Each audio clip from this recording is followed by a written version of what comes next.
Hello everyone. तो कैसे हो आप लोग। तो चलिए आज के इस लेक्चर में हम लोग डिमांड एनालिसिस चैप्टर नंबर 3 ये डिस्कस करने वाले हैं।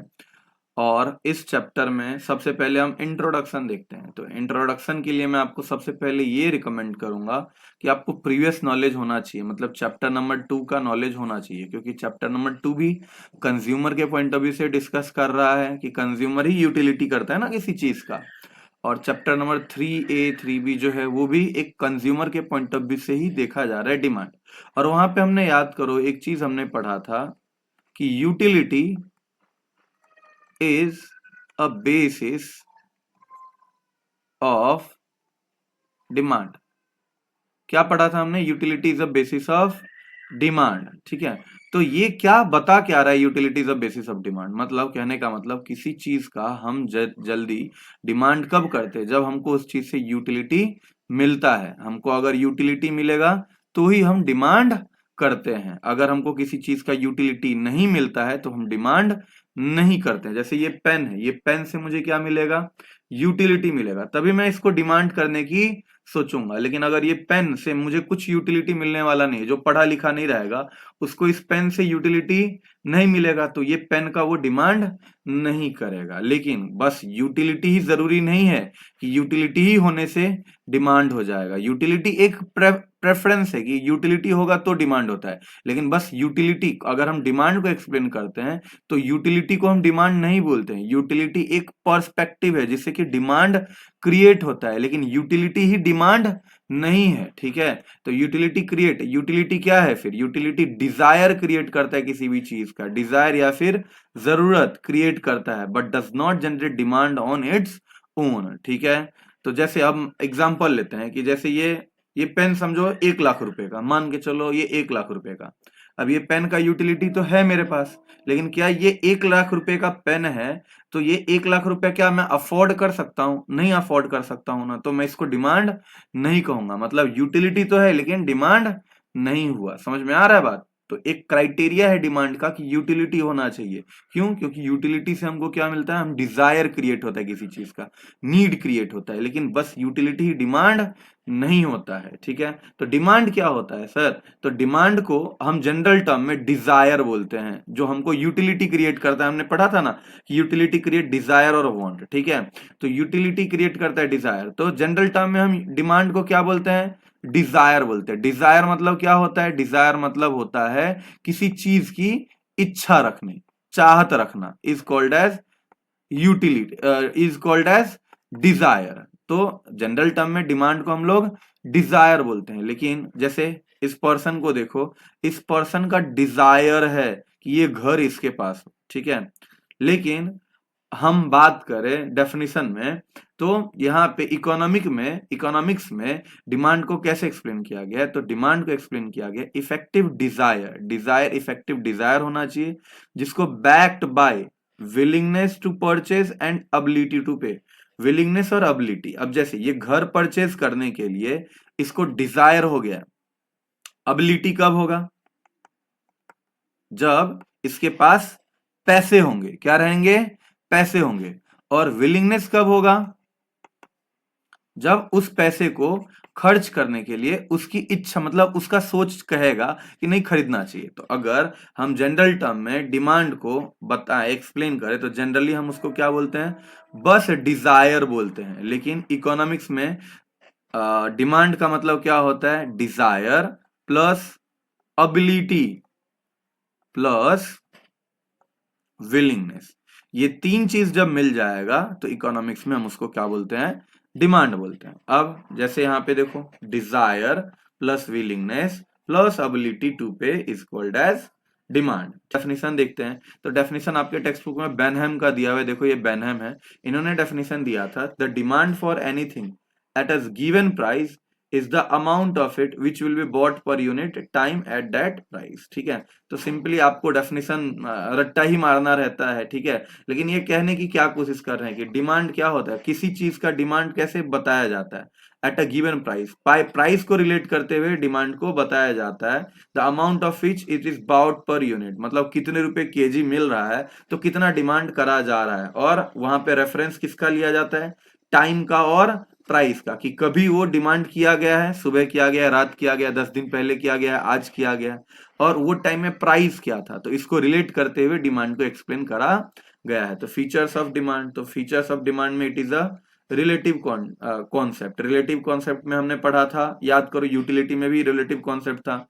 रिलेटिव का मतलब क्या होता है? Time to time, place to place, जो वेरी करे, मतलब चेंजेस करे। तो डिमांड टाइम टू टाइम और प्लेस टू प्लेस चेंज होता है कि नहीं होता है? गर्म के टाइम में अगर हम टाइम की बात करें, दिवाली के टाइम में हम क्रैकर्स का डिमांड करेंगे, क्या दिवाली नहीं रहेगा तो भी क्रैकर्स का डिमांड करते? नहीं। उसके बाद अगर क्रिसमस रहेगा तो हम जो है सो क्या डिमांड करेंगे? हम केक्स का डिमांड करेंगे, ठीक है।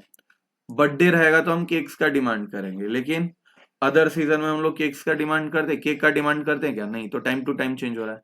और प्लेस टू प्लेस के लिए तो ये पिक्चर देख लो, मेडिकल का शॉप कहाँ पे तुमको डिमांड क्रिएट करके देगा? तो जहां पे हॉस्पिटल रहने वाला है, ठीक है। और ये वुड कहाँ पे? तो जहां पे लास्ट रिचुअल हो रहा है। और इससे रिलेटेड मैंने एक कहानी आपको पिछले चैप्टर में बताया था, याद करो। मैं अपने दोस्त के बारे में बता रहा था कि उसका बिजनेस नहीं चल रहा था। अभी मैं ये कहानी नहीं बताऊंगा, आप पुराना कहानी देख लो पिछले लेक्चर में जाके, पिछले वीडियो में जाके। अब अगला पॉइंट है कि express concerning time and place. तो ये एक्सप्रेस कैसे किया जाता है? टाइम को मद्देनजर रखते हुए और प्लेस को मद्देनजर रखते हुए। आगे चलते हैं। Demand schedule. डिमांड शेड्यूल क्या होता है? डिमांड शेड्यूल होता है, it is a tabular representation, जो आपको रिलेशनशिप बताता है किसके किसके बीच में? प्राइस और क्वांटिटी डिमांड के बीच में रिलेशन बताता है, उसको ही हम लोग डिमांड शेड्यूल बोलते हैं। अब डिमांड शेड्यूल ना आपको दो तरीके का डिमांड शेड्यूल आना चाहिए, एक इंडिविजुअल डिमांड शेड्यूल और एक मार्केट डिमांड शेड्यूल। अब इंडिविजुअल डिमांड शेड्यूल कैसा रहता है? देखो यहाँ पे प्राइस आ गया एक तरफ और एक तरफ क्वांटिटी डिमांडेड। समझो ये प्राइस है किसी समझो एप्पल का ये प्राइस है, मान के चलो, ठीक है। और एप्पल का ये क्वांटिटी डिमांडेड है कि जब प्राइस इतना रहता है तो डिमांड कितना होता है। तो प्राइस 100 था तो डिमांड 1 है। प्राइस धीरे धीरे धीरे धीरे धीरे कम होता जा रहा है और डिमांड धीरे धीरे क्या होते जा रहा है? ये डिक्रीज कर रहा है और ये इंक्रीज कर रहा है। 100 से 90, 90 से 80, 80 से 70, 70 से 60। और डिमांड, तो यहाँ पे अगर हम बात करें 1 2 3 4 5 हो रहा है, तो यहाँ पे अगर हम बात करें तो सिंपली यही बताया गया है ना कि जब प्राइस ज्यादा रहेगा तो डिमांड कम, और जब प्राइस कम तो डिमांड ज्यादा। अब एक बढ़ता हुआ जा रहा है और एक घटता हुआ जा रहा है, मतलब इन दोनों के बीच में रिवर्स वाला कंडीशन है, सेम डायरेक्शन में नहीं जा रहे हैं ना, रिवर्स डायरेक्शन में जा रहे हैं। एक अपवर्ड जा रहा है और एक डाउनवर्ड जा रहा है। तो रिवर्स डायरेक्शन में जाता है तो हम क्या बोलते हैं इसको? ये इनवर्स रिलेशनशिप शो कर रहा है। इनवर्स रिलेशनशिप, इनवर्स का मतलब क्या होता है? अपोजिट, एक इंक्रीज करेगा तो दूसरा डिक्रीज करेगा। अब डिमांड का हमने क्या बना दिया? इंडिविजुअल डिमांड का स्केड्यूल बना दिया। अभी ना इसके रिलेटेड हम लोग ये स्केड्यूल को देखते हुए डायग्राम भी बना लेते हैं, ठीक है। तो ये हमारा रहता है एक्स एक्सिस और ये हमारा रहता है वाई एक्सिस। एक्स एक्सिस पे हम लोग रखते हैं क्वांटिटी डिमांडेड और वाई एक्सिस पे रहता है आपका प्राइस। तो देखो प्राइस कितना है? 60 से स्टार्ट हुआ है ना, तो यहां से हम 60 को रखते हैं। 60, 70, 80, 90, 100। और क्वांटिटी डिमांड कितना है? 1 kg, 2 kg, 3 kg, 4 kg और 5 kg। जब प्राइस 100 था यहाँ पे तो हम डिमांड कितना कर रहे थे? 1 kg कर रहे थे। देखो ना यहाँ पे ऐसे आ रहा है, ठीक है। जब प्राइस 90 हो गया तो डिमांड 2 था, तो पॉइंट दूसरा यहाँ पे आ गया। जब प्राइस 80 हुआ तो डिमांड 3 हो गया, तो प्राइस 80 डिमांड 3, तो यहाँ पे आ गया। जब प्राइस 70 था तो डिमांड 4 था, तो 70 और यहाँ पे 4। जब प्राइस 60 हुआ तो डिमांड 5 हो गया। तो अब अगर इसको हम मर्ज कर दे, स्ट्रेट तो जाने वाला है नहीं, ट्राई करूंगा मैं, ठीक है। तो ये जो डायग्राम बना हमारा, यही डायग्राम जो होता है डिमांड का कर्व। और ये आप अगर ध्यान से देखो तो ये क्या है? डाउनवर्ड स्लोपिंग कर्व है। क्या है ये? डाउनवर्ड स्लोपिंग कर्व है। और ये क्या दिखा रहा है? इनवर्स रिलेशनशिप दिखा रहा है। किसके बीच में? किसके किसके बीच में? प्राइस और क्वांटिटी डिमांड के बीच में। आगे चलते हैं, मार्केट डिमांड स्केड्यूल समझने की कोशिश करते हैं। इंडिविजुअल डिमांड में क्या हो रहा था कि किसी एक पर्सन का डिमांड देख रहे थे, एक पर्सन समझो राम श्याम जो था उसका हम देख रहे थे।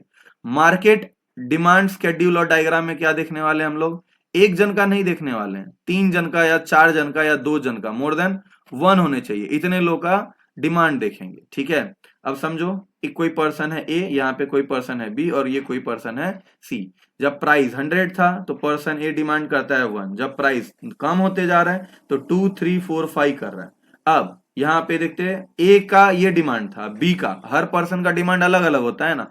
बी का देखो, बी जब प्राइस 100 था तो वो 2 से स्टार्ट कर रहा है और धीरे धीरे जाते जाते 6 पे पहुंच गया है जब प्राइस 60 पे था। अब अगर हम यहाँ पे बात करें कंज्यूमर सी का, तो कंज्यूमर सी का अगर हम देखें तो प्राइस जब 100 था तो डिमांड 3 और ऐसे करते करते उसका 7 तक डिमांड पहुंच गया, एक का 5 तक डिमांड पहुंचा, एक का 6 तक डिमांड पहुंचा और एक का 7 तक डिमांड पहुंचा जब प्राइस 60 था।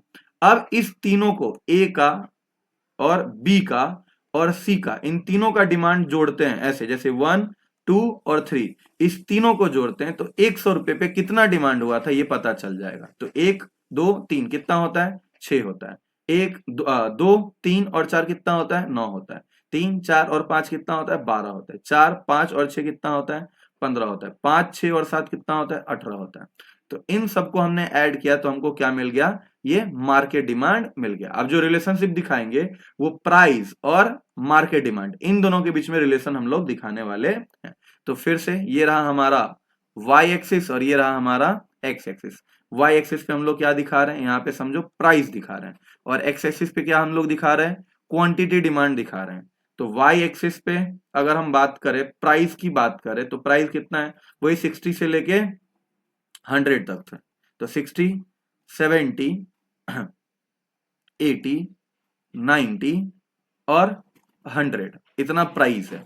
और मार्केट डिमांड कहां से स्टार्ट हुआ है, 6 से स्टार्ट हो रहा है। 6 9 12 15 और 18। तो यहां से हम स्टार्ट करेंगे 6 9 12 15 और 18। ठीक है, अब जब प्राइस 100 था, जब प्राइस 100 था तो मार्केट डिमांड 6 था, तो 100 6, तो यहां पे आएगा ये पॉइंट। जब प्राइस 90 हो गया तो मार्केट डिमांड 9 हो गया, 99 यहां पे आ गया। जब प्राइस 80 हो गया तो मार्केट डिमांड 12 हो गया, देखो 80 और यहाँ पे 12, तो यहाँ पे हो गया। जब प्राइस 70 तो मार्केट डिमांड 15, तो यहाँ पे आ गया पॉइंट। जब प्राइस 60 तो मार्केट डिमांड 80, तो प्राइस 60 और मार्केट डिमांड 80।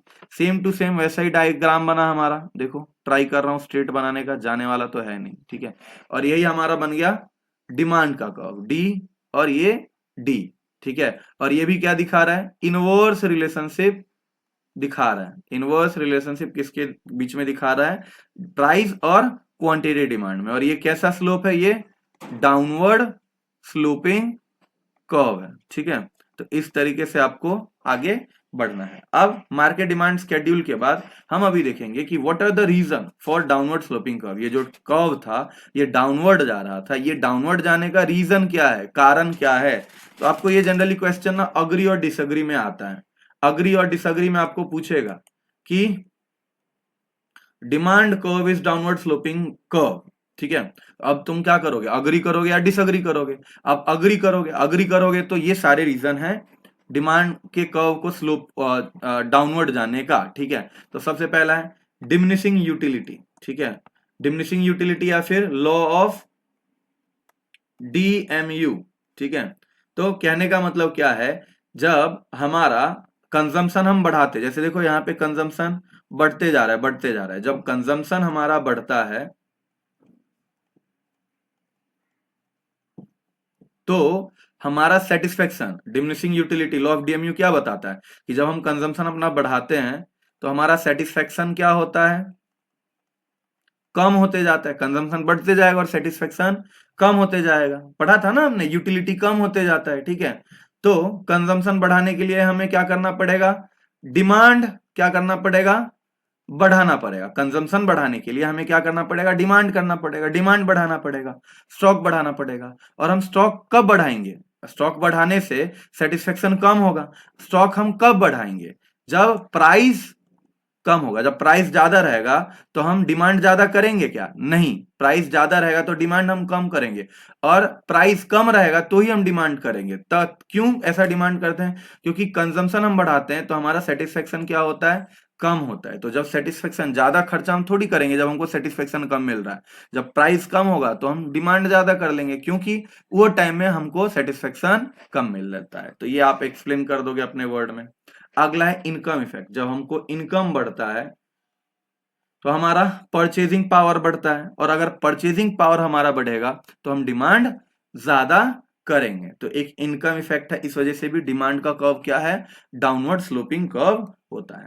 अगला हम बात करें तो सब्स्टिट्यूशन इफेक्ट। सब्स्टिट्यूशन इफेक्ट मतलब क्या? जैसे पेप्सी है, पेप्सी का सब्स्टिट्यूट कौन है? Coca Cola. पेप्सी का सब्स्टिट्यूट कोको कोला। समझो पेप्सी का प्राइस 80 रुपीज है और इसका भी प्राइस 80 रुपीज ही है। अचानक से पेप्सी का प्राइस 80 का 80 है और अचानक से कोला का प्राइस 100 हो गया। ठीक है, प्राइस 100 हो गया तो लोग डिमांड किसका करेंगे? पेप्सी का करेंगे कि कोला का करेंगे? जो रैशनल पर्सन रहेगा ना, वो पेप्सी का डिमांड करेगा। तो सब्स्टिट्यूशन इफेक्ट की वजह से भी क्या होता है? डिमांड डाउनवर्ड स्लोपिंग कर्व होता है। अगला है मल्टीपर्पज यूजेस। अब आपको पता ही है, जैसे मिल्क का एग्जांपल हम लेते हैं तो मिल्क क्या होता है? मिल्क मल्टीपर्पज आपका सेटिस्फेक्शन पूरा कर देता है। तो अगर मिल्क मल्टीपर्पज सेटिस्फेक्शन पूरा कर देगा और अचानक से उसका प्राइस कम हो जाएगा, अचानक से उसका प्राइस कम हो जाएगा, समझो अभी 80 रुपीज लीटर तुमको मिल्क मिल रहा है, अचानक से वो 50 रुपीज हो गया, तो तुम क्या करोगे? डिमांड अचानक से अपना बढ़ा दोगे, और डिमांड बढ़ाओगे तो स्लोप कैसा रहेगा? डाउनवर्ड स्लोपिंग कर्व रहने वाला है। अगला है न्यू कंज्यूमर। न्यू कंज्यूमर को एक्सप्लेन करने के लिए सिंपली यहाँ पे आपको क्या रखना पड़ेगा? अगर आप प्राइस कम करते हो तो लोगों का, समझो कि अगर प्राइस पहले बहुत ज्यादा था, आईफोन का प्राइस पहले बहुत ज्यादा था, तो आईफोन का प्राइस ज्यादा होने की वजह से लोगों का रीच कम था, लोग कम ही परचेज कर पाते थे। लेकिन जब से आईफोन का प्राइस कम होने लगता है तो लोगों का परचेजिंग पावर बढ़ता है, तो न्यू कस्टमर्स भी आते हैं। अब न्यू कस्टमर्स आएंगे, प्राइस कम होगा, न्यू कस्टमर आएंगे, न्यू कंज्यूमर आएंगे, न्यू कंज्यूमर आएंगे तो वो क्या करेंगे? डिमांड करेंगे। तो स्लोप कैसा रहेगा? Downward sloping curve. अगला, अब टाइप्स ऑफ डिमांड हम लोग देखते हैं। सबसे पहला है डायरेक्ट डिमांड। डायरेक्ट डिमांड मतलब क्या होता है? जो डायरेक्टली कंज्यूमर अपने इमीडिएट नीड के लिए, इमीडिएट नीड मतलब जैसे फूड, ठीक है, क्लोथ्स, ये सब क्या होता है? इमीडिएट यूज करते हैं ना हम, कि आगे हम इसको और यूज, किसी कोई चीज और बनाने के लिए तो इसको यूज नहीं कर रहे हैं, डायरेक्टली हम ये क्लोथ अपने ऊपर चढ़ाने वाले, पहनने वाले हैं। तो डायरेक्ट डिमांड क्या होता है? जो डायरेक्टली कंज्यूमर डिमांड करता है, इमीडिएट यूज होता है कंज्यूमर का। अगला इनडायरेक्ट डिमांड। इनडायरेक्ट डिमांड का मतलब क्या होता है? कि ये डिराइव डिमांड कहलाता है। डायरेक्ट डिमांड को हम लोग डिराइव डिमांड भी कहते हैं, और ये आगे जो ऐसा डिमांड क्या होता है, जिस चीज का हम वो डिमांड करते हैं वो आगे प्रोसेस होगा, जैसे, और फिर आगे फाइनल गुड्स बनेगा। ठीक है, तो कहने का मतलब हम इमीडिएट नीड नहीं कर रहे हैं, हम दूसरे के नीड को फुलफिल करने के लिए उस चीज का डिमांड कर रहे हैं। जैसे अगर समझो कोई क्लोथ मेकिंग कंपनी है तो वो किस चीज का डिमांड करेगी? कॉटन का डिमांड करेगी। कॉटन, उसके लिए क्या होगा? डिराइव डिमांड, इनडायरेक्ट डिमांड होगा, क्योंकि कॉटन उसका इमीडिएट नीड नहीं हो रहा है, प्रोड्यूसर का इमीडिएट यूज नहीं हो रहा है। वो कॉटन को प्रोसेस करेगा, उससे शर्ट्स बनाएगा, और शर्ट बना के फिर क्या करेगा? सेल कर देगा, और जो वो शर्ट रहेगा वो डायरेक्ट डिमांड कहलाएगा। किसके पॉइंट ऑफ व्यू से? कंज्यूमर के पॉइंट ऑफ व्यू से। जैसे प्रोडक्शन करने के लिए हमें क्या चाहिए रहता है? लैंड, लेबर, कैपिटल और एंटरप्रेन्योर। इन सब चीजों का अगर डिमांड होगा तो उसको हम लोग क्या बोलेंगे? इनडायरेक्ट डिमांड बोलेंगे। अगला है कॉम्प्लीमेंट्री डिमांड। कॉम्प्लीमेंट्री डिमांड को हम लोग ज्वाइंट डिमांड के नाम से भी जानते हैं। ज्वाइंट डिमांड या कॉम्प्लीमेंट्री डिमांड क्या होता है? कि आप दो चीज का डिमांड कर रहे हो, 1+1 वाला सिस्टम रहता है। यहाँ पे दो चीज का डिमांड कर रहे हो, तब जाके आपका एक सेटिस्फेक्शन होने वाला है। एक चीज से सेटिस्फेक्शन जो मिलेगा वो तभी होगा जब 1+1 वाला रूल चलता है यहाँ पे। जैसे अगर आप बाइक परचेज कर लोगे, समझो, ठीक है, क्या आपका सेटिस्फेक्शन पूरा हो पाएगा? क्या आपका डिमांड पूरा हो पाएगा? नहीं हो पाएगा। बाइक हवा पे चलाओगे क्या? पानी पे चलाओगे क्या? नहीं। तो बाइक के साथ तुमको क्या चाहिए? पेट्रोल, डीजल, फ्यूल, ये सब चाहिए, तब जाके तुम क्या कर सकते हो? बाइक को चला सकते हो। तो कॉम्प्लीमेंट्री डिमांड मतलब क्या, जो ज्वाइंट कंजम्पशन के लिए किया जा रहा हो। जैसे अगर हम टी की बात करें तो टी का भी एग्जांपल ले सकते हैं इसमें। टी क्या अकेले आप टी को बस टी चाय पत्ती मिलेगा, चाय फाक लोगे क्या, खा लोगे क्या, नहीं ना खा सकते हो। चाय बनाने के लिए तुमको मिल्क भी चाहिए, शुगर भी चाहिए। जब तक ये सारी चीजें नहीं रहेगी तब तक तुम्हारा टी का डिमांड पूरा नहीं हो पाएगा, ठीक है। तो इसी को हम लोग क्या बोलते हैं, कॉम्प्लीमेंट्री डिमांड। अगला है कंपोजिट डिमांड। कंपोजिट डिमांड का मतलब क्या होता है कि आप एक चीज का डिमांड करोगे और वो आपके मल्टीपल यूजेस में काम आ जाएगा। जैसे आप एक मिल्क का डिमांड करोगे और मिल्क से आप क्या बना लोगे, कर्ड बना लोगे, टी बना लोगे, चीज बना लोगे, बटर बना लोगे। अगर एक चीज का आप डिमांड कर रहे हो और उससे आपका मल्टीपल यूज, आपका मल्टीपल सेटिस्फेक्शन हो रहा है, तो उसको आप क्या बोलोगे, कंपोजिट डिमांड बोलोगे। और अगला है कॉम्पिटिटिव डिमांड। कॉम्पिटिटिव डिमांड का मतलब क्या होता है, कॉम्पिटिटिव को आप यहाँ पे सब्सटीट्यूट डिमांड भी बोल सकते हो। सब्सटीट्यूट मतलब क्या, अगर एक नहीं मिलेगा तो दूसरा। जैसे यहाँ पे पेप्सी नहीं मिला तो कोला। तो सब कॉम्पिटिटिव डिमांड क्या होता है कि जो राइवल प्रोडक्ट्स होते हैं उसके ऊपर ही हम लोग क्या करते हैं, कॉम्पिटिटिव डिमांड या फिर सब्सटीट्यूट डिमांड करते हैं कि पेप्सी नहीं मिला तो कोला, ठीक है। ऐसे करके लॉजिक लगा के आपको आगे बढ़ना है। अगला determinants of demand. Determinants of demand के बदले एग्जाम में आपको यह भी पूछा जा सकता है, factor influencing demand, reason for fluctuation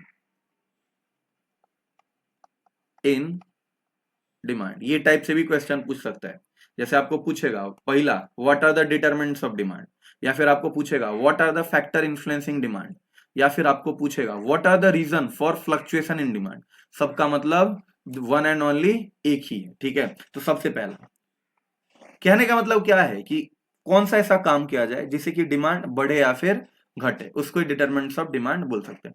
सबसे पहला पॉइंट है प्राइस। अगर प्राइस बढ़ता है तो हमारा डिमांड कम होता है। अभी देखा था ना मार्केट डिमांड और इंडिविजुअल डिमांड में, तो एक रीजन हो गया ना डिमांड को इन्फ्लुएंस करवाने का, चेंज करवाने का, ठीक है। तो प्राइस बढ़ा तो डिमांड कम होगा। तो सबसे पहला कारण यही है और सबसे इंपॉर्टेंट कारण यही है कि जब प्राइस बढ़ेगा तो डिमांड कम होगा, प्राइस कम होगा तो डिमांड ज्यादा होगा, ठीक है। अगला इनकम। अब आप एक बात बताओ, इनकम अगर बढ़ता है तो डिमांड भी बढ़ता है और इनकम कम होता है तो डिमांड भी कम होता है। तो कंज्यूमर वेल्थ, परचेजिंग पावर बढ़ता है, परचेजिंग पावर बढ़ेगा तो डिमांड भी बढ़ेगा। तो एक और कारण हो गया डिमांड चेंज होने का। अगला कॉम्प्लीमेंट्री गुड्स। कॉम्प्लीमेंट्री अभी जस्ट पढ़ा था हमने, कॉम्प्लीमेंट्री जिसको हम लोग क्या बोलते हैं, ज्वाइंट गुड्स। ज्वाइंट गुड्स मतलब अगर आपको एक सेटिस्फेक्शन करना है तो 1+1 वाला रूल, मतलब फ्यूल और बाइक दोनों का ही आपको डिमांड करोगे तब एक सेटिस्फेक्शन आपका पूरा होगा। तो क्या बोलते हैं, अगर समझो मान के चलो फ्यूल का प्राइस, समझो फ्यूल का प्राइस बढ़ जाएगा तो बाइक का डिमांड क्या होगा, फ्यूल का प्राइस बढ़ेगा तो लोग बाइक का डिमांड नहीं करेंगे। समझो 100 रुपए का फ्यूल है और अचानक से 150 हो गया तो लोग बाइक का डिमांड करेंगे क्या, कम करेंगे ना। बोलेंगे यार मतलब इतना फ्यूल महंगा हो गया, पेट्रोल भराने के लिए भी अपने पास रहना चाहिए, बाइक तो एक बार खरीद लेंगे लेकिन फ्यूल कौन भराएगा उसमें। तो कहने का मतलब कॉम्प्लीमेंट्री गुड्स का मतलब क्या होता है, कॉम्प्लीमेंट्री गुड्स के वजह से भी जो है हमारा डिमांड, मेन प्रोडक्ट का डिमांड चेंज हो सकता है। जैसे बाइक का कॉम्प्लीमेंट्री गुड्स, ज्वाइंट गुड्स क्या है, फ्यूल है। तो फ्यूल के प्राइस में अगर चेंज होगा तो उसकी वजह से हमारे बाइक के डिमांड में भी चेंजेस आ सकता है। तो प्राइस ऑफ कॉम्प्लीमेंट्री गुड्स। अगला प्राइस ऑफ सब्सटीट्यूट। यहाँ पे ऐड कर लेना ये चीज, यहाँ पे ऐड कर लेना प्राइस ऑफ कॉम्प्लीमेंट्री गुड्स और यहाँ पे ऐड कर लेना price of substitute goods, price of substitute goods. अब जैसे पेप्सी और कोको कोला की बात कर रहे थे, पेप्सी समझो 80 रुपीज का था और कोला भी 80 रुपीज का था। अगर कोला का प्राइस चेंज होता है, ठीक है, कोला का प्राइस 100 होता है और पेप्सी का प्राइस वही रहता है, तो क्या पेप्सी का डिमांड बढ़ेगा, जरूर बढ़ेगा। लेकिन अगर समझो दूसरा सिनेरियो लेते हैं कि इसने अपना प्राइस 80 से 60 कर लिया और इसने अपना प्राइस 80 का 80 रखा, तो यहाँ पे पेप्सी का डिमांड क्या हो जाएगा, कम हो जाएगा, क्योंकि कोला का प्राइस पेप्सी के कंपैरिजन में कम है। तो प्राइस ऑफ सब्स्टिट्यूट गुड्स, इसकी वजह से भी हमारे डिमांड के ऊपर फर्क पड़ता है। अगर सब्स्टिट्यूट का प्राइस बढ़ा तो हमारा डिमांड बढ़ जाएगा और अगर सब्स्टिट्यूट का प्राइस घटा तो हमारा डिमांड भी घट सकता है, घट जाएगा, ठीक है। और कॉम्प्लीमेंट्री गुड्स में क्या था, अगर कॉम्प्लीमेंट्री गुड्स का प्राइस बढ़ा तो मेन गुड्स का डिमांड कम हो जाएगा। तो कहीं ना कहीं कॉम्प्लीमेंट्री गुड्स के टाइम में यहाँ पे इनवर्स टाइप का रिलेशन था, ठीक है। और सब्स्टिट्यूट में क्या है, डायरेक्ट रिलेशन है, मतलब सब्स्टिट्यूट गुड्स का प्राइस बढ़ा हमारा भी डिमांड बढ़ जाएगा, सब्स्टिट्यूट गुड्स का प्राइस गिरा तो हमारा भी डिमांड गिर गया। आगे चलते, नेचर ऑफ प्रोडक्ट। तो प्रोडक्ट ना तीन तरीके का होता है, एक होता है नेसेसिटी गुड्स, एक होता है कंफर्ट, और एक होता है आपका लग्जरी, ठीक है। नेसेसिटी गुड्स की बात करें, रोटी कपड़ा और मकान। कंफर्ट जो आपका काम आसान करता है, जैसे वॉशिंग मशीन, फ्रिज, ठीक है, फर्नीचर, ये सारा आपका कंफर्ट गुड्स हो गया। और लग्जरी में आईफोन, डायमंड, ये सब क्या हो गए, लग्जरी गुड्स हो गए, ठीक है। तो अब डिपेंड करता है कि वो कौन से टाइप का गुड्स है, उसके ऊपर भी डिमांड हमारा बदलता है। अब समझो नेसेसिटी गुड्स है तो वो डिमांड उसका चेंज ज्यादा नहीं होगा प्राइस के चेंज होने, उसके प्राइस के चेंज होने से। लेकिन अगर लग्जरी गुड है, आईफोन है 1.5 लाख का मिल रहा है, अचानक से 1 लाख रुपए का हो गया तो डिमांड तुम्हारा क्या हो जाएगा, चेंज हो जाएगा, लोगों का डिमांड चेंज हो जाएगा। तो नेचर ऑफ प्रोडक्ट के ऊपर भी डिमांड डिपेंड करता है। अगला है पॉपुलेशन साइज। अगर किसी भी देश का पॉपुलेशन ज्यादा रहेगा तो डिमांड ज्यादा होगा, पॉपुलेशन कम डिमांड कम। तो ऐसे आपको रिलेट करना है, ऐसे एक्सप्लेन भी करना है, आपको सिंपली ऐसे ही एक्सप्लेन कर देना कि demand depends upon market size. If a market size is high the demand will be high, if the market size is low और less then demand will also be less, ठीक है। अब जैसे example लेते हैं, अब जैसे रसिया का पॉपुलेशन क्या है, कम है, मतलब इंडिया के कंपैरिजन में तो कम ही है ना, तो वहां का डिमांड क्या होगा, कम होगा। और इंडिया का पॉपुलेशन ज्यादा है तो इंडिया का डिमांड, चाइना का डिमांड, इन सब का डिमांड ज्यादा रहेगा।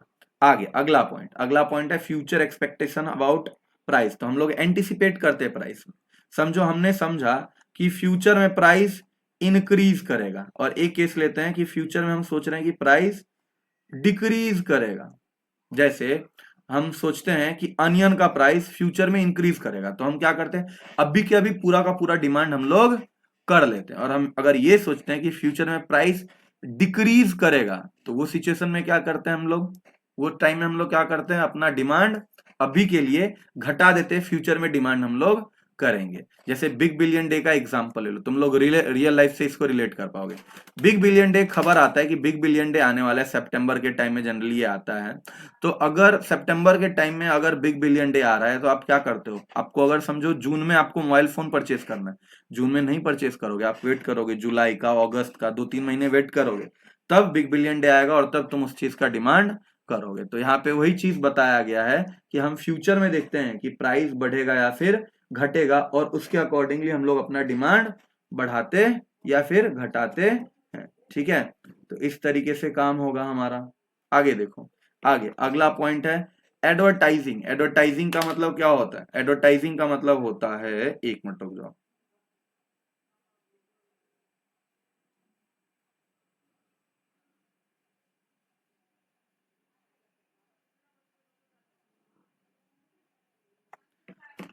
एडवर्टाइजिंग का मतलब क्या होता है, एडवर्टाइजिंग का मतलब होता है किसी भी प्रोडक्ट को बेचने के लिए किया गया खर्चा। जैसे देख रहे हो यहाँ पे होर्डिंग वोडिंग लगे हुए हैं, देख रहे हो होर्डिंग वोडिंग लगे हुए हैं, ये होर्ड्स एड्स क्यों लगे रहते हैं, कि आपका प्रोडक्ट बिके। अगर ये एडवर्टीजमेंट किसी प्रोडक्ट का ज्यादा होगा तो डिमांड भी उसका बढ़ जाएगा, ज्यादा हो जाएगा। और अगर उस प्रोडक्ट का एडवर्टीजमेंट कम रहेगा तो डिमांड भी क्या हो जाने वाला है, कम हो जाने वाला है। अब टैक्स लेवल के ऊपर बात करते हैं। अगर टैक्स ज्यादा रहेगा तो उसका प्राइस भी ज्यादा हो जाएगा, और प्राइस ज्यादा हो जाएगा तो डिमांड कम हो जाएगा। अगर टैक्स कम है तो प्रोडक्ट का प्राइस भी कम हो जाएगा। 10 रुपए का प्रोडक्ट है समझो, और उसके पास टैक्स नहीं लगाया गया तो वो 10 रुपए का ही रहेगा, तो उसका डिमांड। अब जैसे इसके ऊपर ना एग्जाम्पल हम लोग लेते हैं, जैसे कार का एग्जाम्पल लेते हैं, कार के ऊपर टैक्स ज्यादा रहता है तो कार का डिमांड क्या रहता है, कम रहता है। और बाइक बाइक के ऊपर कंपेरेटिवली लेस टैक्स लगाए जाते हैं तो लोगों के लिए अफोर्डेबल रहता है। तो इस तरीके से टैक्स लेवल भी डिटरमाइन करता है डिमांड को। और अदर फैक्टर हैं, जैसे क्लाइमेट अच्छा तो डिमांड अच्छा, क्लाइमेट खराब हो गया तो डिमांड कम हो जाएगा, क्योंकि प्रोडक्शन ही नहीं हो पाएगा। टेक्नोलॉजी चेंजेस, अगर टेक्नोलॉजी बढ़ता है, नए नए प्रोडक्ट हमारे पास आते हैं, तो हम डिमांड ज्यादा करते हैं। और टेक्नोलॉजी अगर आउटडेटेड वाला ही चल रहा है, जैसे मोबाइल फोन का ही एग्जांपल ले लो, अगर मोबाइल फोन में अपडेट्स ना आए, नई नई टेक्नोलॉजी नहीं आए, तो लोग पुराने ही फोन को यूज करेंगे ना। लेकिन हर 1 साल 2 साल में टेक्नोलॉजी बदलता जाता है। इस वजह से हमको क्या लगता है कि हमको लैक ऑफ सेटिस्फेक्शन होता है। हम सब सोचते हैं कि अभी हमें उस चीज का डिमांड करना चाहिए। समझ में आ रहा है बात? तभी हम डिमांड करते हैं। तो टेक्नोलॉजी चेंज होगा तो ही हम डिमांड करते हैं। अगला है law of demand. Law of demand हम लोग पढ़ेंगे, जो कि आपको इस चैप्टर में एक बहुत इंपॉर्टेंट क्वेश्चन के तौर पे आता है एग्जाम में, और ये 8 मार्क्स के लिए आ जाता है लॉ ऑफ डिमांड। तो लॉ ऑफ डिमांड को स्टार्ट कैसे करेंगे? सबसे पहले आप इंट्रोडक्शन लिखिएगा। इस लॉ ऑफ डिमांड को इंट्रोड्यूस किया था किसने? प्रोफेसर एल्फ्रेड मार्शल ने ही इंट्रोड्यूस किया था। कौन से बुक में? प्रिंसिपल ऑफ इकोनॉमिक्स बुक में। और वो आया कभी था? 1890 में। ये लॉ क्या एक्सप्लेन कर रहा है? रिलेशनशिप दिखा रहा है, फंक्शनल रिलेशनशिप दिखा रहा है। किसके किसके बीच में? प्राइस और डिमांड के बीच में। प्राइस और क्वांटिटी डिमांड के बीच में क्या रिलेशनशिप है, ये बताता है। ठीक है, अच्छा कौन क्या रिलेशनशिप है अभी तक हमने पढ़ा है, उसे तुम क्या बता सकते हो? कौन सा रिलेशनशिप है? इनवर्स रिलेशनशिप है। ठीक है, अब statement of the law. Statement क्या बोला गया? इन्होंने स्टेटमेंट लिया है कि other thing remaining constant, higher the price of commodity, smaller, देखो प्राइस ज्यादा तो smaller is the quantity demanded, quantity कम। Where as lower the price, price अगर लोअर रहेगा of commodity, larger is the quantity demanded. Exam में तुमको as it is statement लिखना है, कोई भी छेड़छाड़ नहीं करना है। छेड़छाड़ करोगे तो एग्जामिनर तुम्हारे साथ छेड़छाड़ कर देगा पेपर के साथ। ठीक है, अभी आगे देखो, यहाँ पे सिंपली यही बोला गया, higher price smaller quantity demanded and lower price larger quantity demanded. अब सिंबॉलिकली रिप्रेजेंट कैसे करते हैं? तो सिंबॉलिकली फंक्शनल रिलेशनशिप इसको रिप्रेजेंट करते हैं, D of X D X equal to F of P X. D का मतलब क्या है? डी का मतलब है डिमांड ऑफ कमोडिटी। एक्स का मतलब कोई प्रोडक्ट एक्स की बात की जा रही है, जैसे D of demand of Apple, demand of mango, ऐसे करके एक्स कमोडिटी हो गया, कोई भी कमोडिटी हो सकता है वो। एफ का मतलब होता है, यहाँ पे देखो, एफ का मतलब होता है फंक्शन, और पी का मतलब होता है प्राइस ऑफ कमोडिटी एक्स। तो ऐसे हम लोग फंक्शनल रिलेशनशिप दिखाते हैं। एज इट इज 8 मार्क्स के लिए क्वेश्चन आएगा। तो सबसे पहले इंट्रोडक्शन, उसके बाद फिर स्टेटमेंट, उसके बाद सिंबॉलिकल रिप्रेजेंटेशन। अब आ जाओ तुम लोग अजम्पशन के ऊपर। तो अजम्पशन काफी आसान है। अजम्पशन में ना जो हमने पढ़ा था ना, डिटर्मिनेंट्स याद करो, हमने डिटर्मिनेंट्स कहाँ पढ़ा था? ये देखो, यहाँ पे हमने कहीं पढ़ा हुआ था डिटर्मिनेंट्स। खुल जा मेरे भाई, अरे खुल, ये देख, ये देखो, प्राइस है ना, ये सारे डिटर्मिनेंट्स है ना। ये सारे डिटर्मिनेंट्स में आप क्या करोगे? प्राइस को ऐसे कट कर दोगे। ठीक है, प्राइस को कट कर दोगे, और जितने भी ये फैक्टर्स है ना, अदर फैक्टर्स, इसके आगे लगा दोगे नो चेंज। ठीक है, या कांस्टेंट, ये यूज कर लोगे। जैसे no changes in income, no changes in price of complementary goods, no changes in price of substitute goods, no changes in nature of product, no changes in population size, no changes in future expectation, no changes in advertising level, no changes in tax level, no changes in other factor. ऐसे अगर कर दोगे ना, तो वही तुम्हारा क्या हो जाएगा? अजम्पशन हो जाने वाला है। देखो यहाँ पे खुल, तो यहाँ पे कांस्टेंट इनकम मतलब अर्निंग सेम रहेगा, कोई चेंज नहीं आएगा। पॉपुलेशन, उसमें भी कोई चेंज नहीं आएगा। स्टेबिलिटी मतलब यहाँ पे वर्डिंग मैंने अपने वर्ड से ले लिया, तुम चाहो तो जैसे मैंने बताया वैसे भी लिख सकते हो। सब्स्टिट्यूट प्राइस का अनचेंज ऑल्टरनेटिव प्राइजेस, ये भी ले लिया गया। कॉम्प्लीमेंट्री प्राइस जो है उसमें भी कोई no changes in complementary prices, no changes in future expectation, कोई प्रेडिक्शन नहीं करेंगे। No changes in taste habit and preference, no changes in tax policy, कोई टैक्स पॉलिसी में चेंजेस नहीं आएगा। तो यही सारा अजम्पशन तुमको लिखना पड़ेगा, तब लॉ काम करेगा। अजम्पशन का मतलब क्या होता है? लॉ को फुलफिल करने के लिए ये क्राइटेरिया दिया एल्फ्रेड मार्शल ने, कि अगर ये क्राइटेरिया तुम फुलफिल करोगे तब तुम्हारा ये लॉ काम करेगा, नहीं तो लॉ काम नहीं करेगा। लॉ क्या बोल रहा है? प्राइस ज्यादा डिमांड कम, प्राइस कम डिमांड ज्यादा। तो ये जो कंडीशन है तब फुलफिल करेगा जब तुम ये सारे क्या करोगे? अजम्पशन को फॉलो करोगे। ठीक है, आगे चलो। डिमांड शेड्यूल और एक्सप्लेनेशन करना पड़ेगा, मतलब यहाँ पे तुमको क्या करना पड़ेगा? सबसे पहले तुमने क्या किया? इंट्रोडक्शन लिखा, फिर तुमने क्या लिखा? स्टेटमेंट लिखा, फिर तुमने क्या लिखा? Representation, symbolical representation, D F X equal to F of P X. उसके बाद तुमने लिखा अजम्पशन, या फिर उसके बाद फिर तुम क्या कर रहे हो? Demand schedule. अब तुम चाहो ना तो डिमांड स्केड्यूल को पहले लिख देना, अजम्पशन को बाद में लिख देना तो भी चलेगा, देयर इज नो प्रॉब्लम, ठीक है। तो डिमांड शेड्यूल को लिखोगे, जैसे यहाँ पे, यहाँ ये रहता है हमारा y एक्सिस, ये रहता है हमारा x एक्सिस, बनाया हुआ है मैंने, फिर से बना के बता रहा हूं, ये प्राइस और ये क्वांटिटी डिमांड। क्वांटिटी डिमांड कितना है, 1 2 3 4 और 5, और प्राइस कितना है 60 70 80 90 और 100। जब प्राइस 100 था तो डिमांड 1 हो रहा था, जब प्राइस 90 हुआ तो डिमांड 2 हो रहा है। देख रहे हो, ये इंडिविजुअल डिमांड का ही मैंने डायरेक्टली चिपका दिया है। प्राइस 80 डिमांड 3, प्राइस 70 डिमांड 4, ठीक है, प्राइस 74, प्राइस 65। अब इस सबको क्या करोगे, मर्ज कर दोगे, यही हो जाएगा तुम्हारा डिमांड कर्व। और ये क्या दिखा रहा है, डाउनवर्ड स्लोपिंग कर्व दिखा रहा है ये तुमको, डाउनवर्ड स्लोपिंग कर्व। और ये प्राइस और क्वांटिटी डिमांड के बीच में कौन सा रिलेशनशिप, तो इनवर्स रिलेशनशिप दिखा रहा है। तो ऐसे ही एक्सप्लेन कर देना कि price, when price is 100 the quantity demand is 1, price decreasing from 90 80 70 and then 60, and quantity demand increasing from 2 3 4 5। तो ऐसे करके आप बस डिमांड शेड्यूल और डिमांड का आप डायग्राम को एक्सप्लेन कर। अब हम लोग आते हैं exception to the law of demand. Exception का मतलब क्या होता है, एक्सेप्शन का मतलब होता है कि पूरा उल्टा कहानी होना, जो लॉ में बताया वैसा यहाँ पे काम नहीं हो रहा है। तो लॉ में क्या बताया था, अगर मैं बात करूं तो लॉ में बताया था कि प्राइस कम तो डिमांड ज्यादा, और प्राइस ज्यादा तो डिमांड कम, ये बताया था ना लॉ में, ठीक है, ये बताया था लॉ में। अब एक्सेप्शन में क्या होगा कि इसका जस्ट उल्टा, जैसे ये बता रहे हैं ना प्राइस कम होगा तो डिमांड ज्यादा होगा, ये यहां पे क्या होगा ना कि प्राइस कम हुआ तो भी डिमांड कम ही रहेगा, और प्राइस ज्यादा हुआ तो यहां पे बताया गया था कि डिमांड कम होगा। यहाँ पे प्राइस ज्यादा होने के बाद भी डिमांड क्या रहेगा, ज्यादा ही रहेगा। तो ये कैसे हो रहा है, एक्सेप्शन में कौन से केसेस हैं ये मैं बताऊंगा। मतलब कहने का मतलब एक्सेप्शन में क्या होता है, जस्ट रिवर्स होता है, मतलब जो लॉ में बताया गया है उसका जस्ट उल्टा होता है यहाँ पे, ठीक है। तो यहाँ पे एक्सेप्शन देखते हैं। सबसे पहले गिफेन पैराडॉक्स दिया हुआ है, गिफेन पैराडॉक्स, ये लॉ, ये जो गिफेन पैराडॉक्स है ये दिया था सर रॉबर्ट गिफेन ने। इन्होंने दो टाइप के गुड्स का एग्जांपल लिया था, एक रहता है हमारा इनफीरियर गुड्स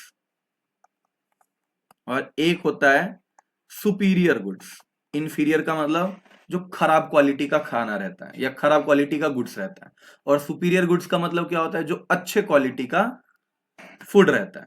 जैसे अगर इन्फीरियर की बात करें तो अगर वहां पे उन्होंने इन्फीरियर और सुपीरियर क्या लिया था, तो वहां पे खाने में उन्होंने इन्फीरियर लिया था ब्रेड और सुपीरियर लिया था मीट।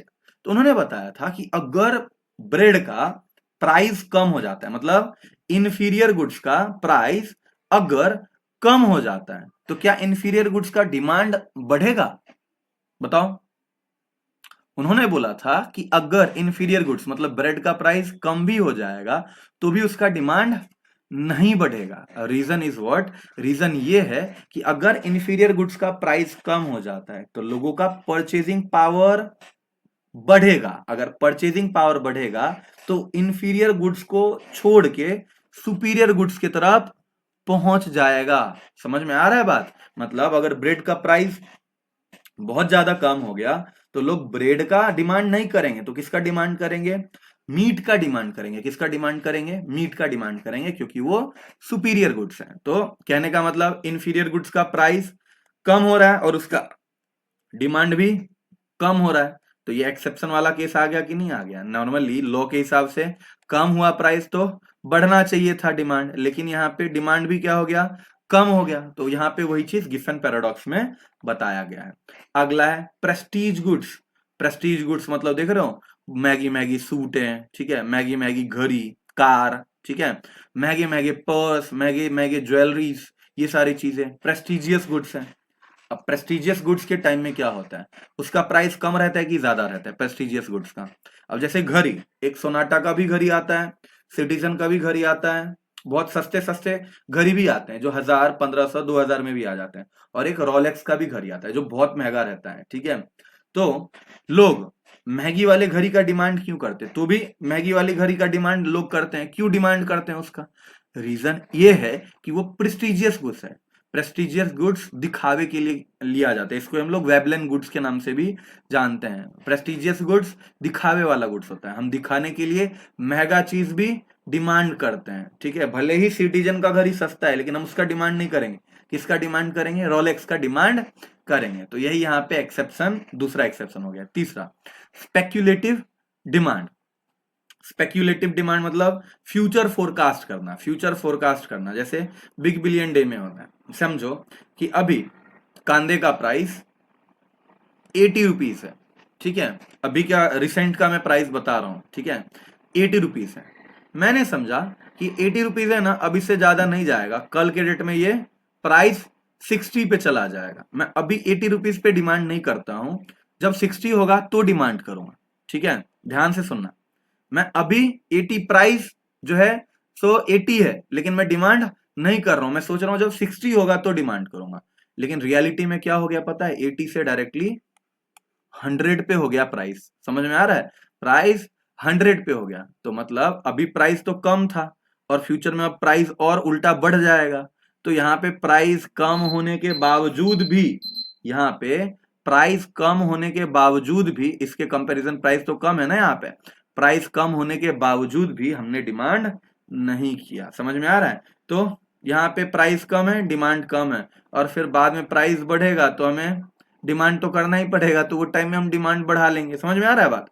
तो स्पेक्यूलेटिव डिमांड, तो फ्यूचर स्पेक्यूलेशन करने से, फ्यूचर फोरकास्ट करने से हमारा आज का डिमांड इफेक्ट करता है, ठीक है। अगला, इग्नोरेंस। इग्नोरेंस का मतलब होता है, जैसे यहाँ पे देखो, दो ब्रांड की टॉयलेट क्लीनर आता है, एक हार्पिक और एक फोर्स।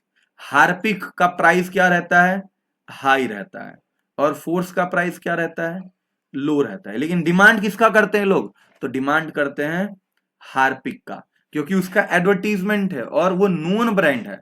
और फोर्स, फोर्स की अगर बात करें तो ये एडवर्टीजमेंट कम करती है और ये लोगों को अननोन कंपनी है, तो इस वजह से लोग इसको इग्नोर कर देते हैं। काम दोनों का एक ही है, सेम टू सेम। देखो पैकेजिंग वैकेजिंग सब कुछ सेम है, नाम बस फर्क है।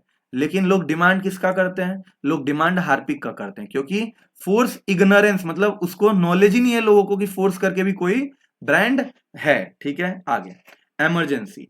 इमरजेंसी मतलब अर्जेंट नीड। अगर अर्जेंट नीड रहेगा, जैसे कोविड का टाइम ले लो, कोविड के टाइम में लोगों को जितने भी गुड्स थे उनका, जैसे सैनिटाइजर का ले लो या कोई भी चीज का जो है नीड बहुत अचानक से बढ़ गया था। तो याद करो सैनिटाइजर का प्राइस बहुत ज्यादा हुआ करता था। जो सैनिटाइजर की डिब्री 50 रुपए में आती थी वो 200-250 रुपए में आ रही थी, लेकिन लोग तो भी डिमांड कर रहे थे। मतलब प्राइस ज्यादा तो भी डिमांड ज्यादा, तो ये भी एक्सेप्शनल केस हो गया। अगला, फैशन चेंजेस। देखो आज का टाइम क्या है ना भाई, हम लोग फैशन के ऊपर बहुत ध्यान देते हैं। अच्छा उस एक्टर ने ये पहना था, अच्छा उसने वो देखा था। और ये ज्यादातर लड़कियों में होता है कि लड़कियां ना दूसरे का कॉपी करती है, फैशन देखती है कि हाँ उस एक्ट्रेस ने ये पहना था, अभी मुझे भी यही चीज चाहिए।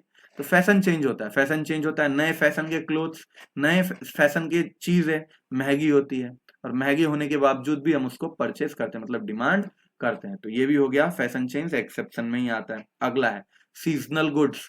सीजनल गुड्स, अब जैसे हम अभी विंटर सीजन आ रहा है, विंटर सीजन जब बीत जाएगा ना, समर सीजन होगा ना, तो वो विंटर वाला जो क्लोथ्स रहता है ना वो क्या हो जाएगा? सस्ता हो जाएगा, अभी महंगा है, ठीक है। या फिर अगर हम क्रैकर्स का एग्जांपल ले लो, इसको छोड़ो, क्रैकर का एग्जांपल लेते हैं या मिठाई का एग्जांपल लेते हैं। जब दिवाली का सीजन रहता है तो मिठाई का प्राइस बहुत ज्यादा आसमान छूता है, और मिठाई वाले दुकान तो कमा कमा के एकदम बर्बाद हो गए रहते हैं, ठीक है। प्राइस बहुत ज्यादा रहता है, लोग तो भी डिमांड करते हैं। और नॉर्मल सीजन जब प्राइस उसका कम रहेगा तो भी लोग डिमांड कम करेंगे। क्रैकर्स का भी एग्जांपल ले लो, क्लोथ्स का एग्जांपल ले लो, ठीक है। तो सीजनल गुड्स जो है उसमें भी आपको एक्सेप्शन होता है। अब वेरिएशन और कॉन्ट्रैक्शन इन डिमांड समझने की कोशिश करेंगे हम लोग, ये आखिरी पॉइंट है हमारे ये चैप्टर का। वेरिएशन का मतलब क्या होता है? वेरिएशन का मतलब होता है कि डिमांड में राइज होगा या फिर फॉल होगा। राइज का मतलब बढ़ना और फॉल का मतलब कम होना। किस कारण से राइज और फॉल होगा वेरिएशन में? तो प्राइस के कारण, ठीक है। प्राइस के कारण डिमांड कम या ज्यादा होगा तो वही वेरिएशन इन डिमांड में आता है। देखो यहाँ पे when demand for commodity falls alright due to changes in price alone, बस प्राइस की वजह से डिमांड में चेंज आता है, और अदर फैक्टर जो अदर डिटरमिनेंट से डिमांड के वो क्या रहने वाले कांस्टेंट, तो उसको हम लोग क्या बोलते हैं वेरिएशन इन डिमांड। अब यहाँ पे वेरिएशन इन डिमांड में ना दो टाइप है, एक होता है आपका एक्सपांशन इन डिमांड। तो सबसे पहले एक्सपांशन समझते हैं। एक्सपांशन मतलब डिमांड में राइज आएगा, और फॉल मतलब डिमांड में कॉन्ट्रैक्शन आएगा, आगे पढ़ेंगे हम लोग, ठीक है। दोनों को एक ही डायग्राम में मैं बता देता हूं, चलो एक्सपांशन और कॉन्ट्रैक्शन समझो। प्राइस पहले मान के चलो यहां पे प्राइस था समझो, ठीक है, P2 था समझो, ठीक है। तब डिमांड हो रहा था समझो यहां पे Q2 पे हो रहा था समझो, ठीक है। Price P2, quantity Q2। देखो यहां पे मैं बना रहा हूं, एक लाइन ड्रॉ कर रहा हूं यहां पे ऐसे P2 Q2। अब प्राइस समझो P2 से P3 पे चला गया, यहां पे चला गया, तो डिमांड क्या होगा, कम होगा कि ज्यादा होगा, डिमांड कम होगा, ठीक है। कितना कम होगा, देखो यहां पे हम रखते हैं Q1 हो गया मान के चलो, तो एक लाइन यहां पे ऐसे, और अरे यहां पे ऐसे, ठीक है, अरे ठीक है यहां पे। अब समझो यहां पे क्या हुआ है, प्राइस प्राइस यहां पे बढ़ा है, तो डिमांड क्या हुआ है, कम हुआ है। अब समझो प्राइस P2 से P1 पे चला गया, ठीक है, यहां पे आ गया, तो क्या होगा, क्वांटिटी डिमांड इंक्रीज करेगा, Q2 से समझो वो चला जाएगा Q3 पे। तो यहां पे एक कहानी बना लेते हैं हम लोग, ठीक है। प्राइस P2 से P1 पे आया है और डिमांड Q2 से Q3 पे गया। अगर इस कर्व को हम लोग यहाँ पे बनाए, एक पॉइंट यहाँ पे है, एक पॉइंट यहाँ पे है, और एक पॉइंट यहाँ पे, अगर इस कर्व को हम लोग ड्रॉ करें, देखो ट्राई कर रहा हूं सीधा बनना, अरे बन जा भाई, मान लो कि ये सीधा है, या फिर रुको, रहने दो, रुक जाओ, बनाने दो मुझे, नहीं तो तुम लोग क्या बोलोगे, एक कर्व भी नहीं बना पा रहे हैं। वो कर्व बना सकता हूँ मैं, बहुत अच्छा बना सकता हूँ, लेकिन रीजन क्या है कि ये बोर्ड थोड़ा, ठीक है देखते हैं, ये कर्व यहाँ, अरे ये क्या हो गया, ये curve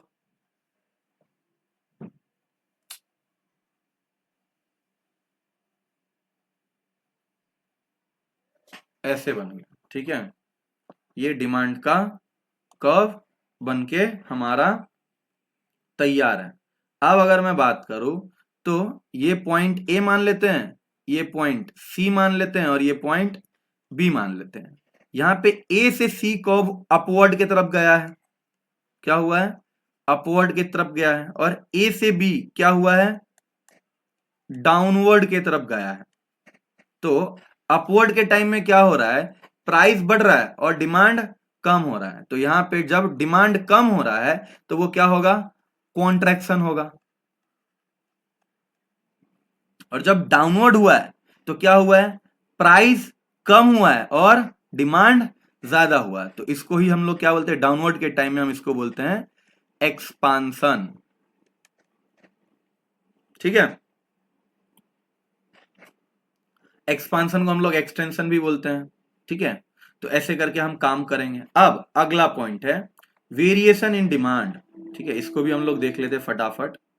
variation in demand, variation in demand में क्या होता है, यहां पे भी डिमांड या तो राइज करेगा या तो फॉल करेगा। जब राइज करेगा तो उसको हम लोग, और किस कारण से राइज या फॉल करेगा पहले वो देख लेते हैं, किस कारण से राइज या फॉल करेगा।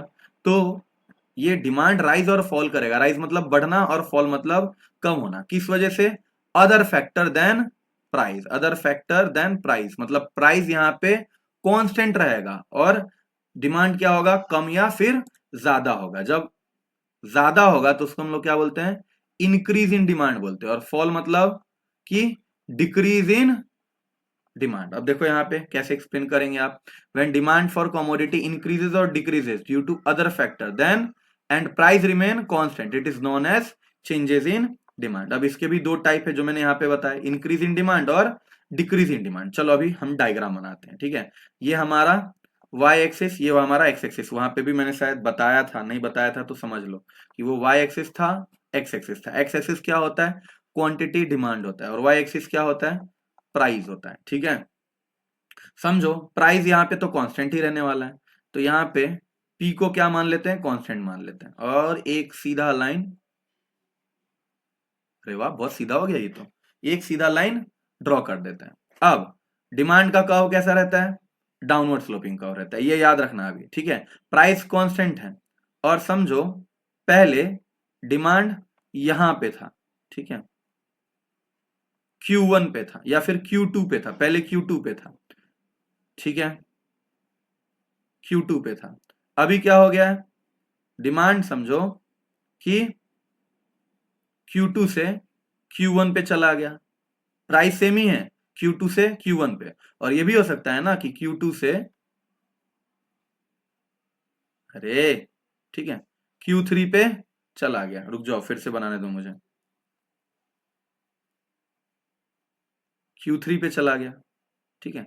तो अगर इतना छोटा सा रहता तो ऐसा डायग्राम इसका बनेगा, डाउनवर्ड स्लोपिंग कर्व, इसका ऐसा डाउनवर्ड स्लोपिंग कर्व बनेगा, इसका इसका ऐसा डाउनवर्ड स्लोपिंग कर्व बनेगा। डिमांड का अगर इतने पे बनाते तो ऐसा बनता है, यहां पे बना रहे हैं तो इतना बन रहा है, यहां पे बना रहे हैं तो इतना बन रहा है।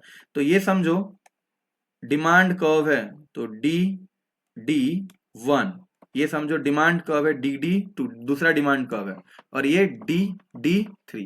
पहले क्या हुआ है, ये पॉइंट ए मान लेते हैं, ये पॉइंट बी मान लेते हैं, और ये पॉइंट सी मान लेते हैं। तो पॉइंट ए से बी पे जब गया है कर्व, तो क्या हो रहा है, अपवर्ड आउटवर्ड डायरेक्शन में डिमांड कर्व शिफ्ट हो रहा है। यहाँ पे कर्व क्या हो रहा है, शिफ्ट हो रहा है, नया डिमांड कर्व बन रहा है, और कर्व शिफ्ट हो रहा है। जब आउटवर्ड की तरफ जा रहा है तो उसको हम लोग क्या बोलते हैं, इंक्रीज इन डिमांड।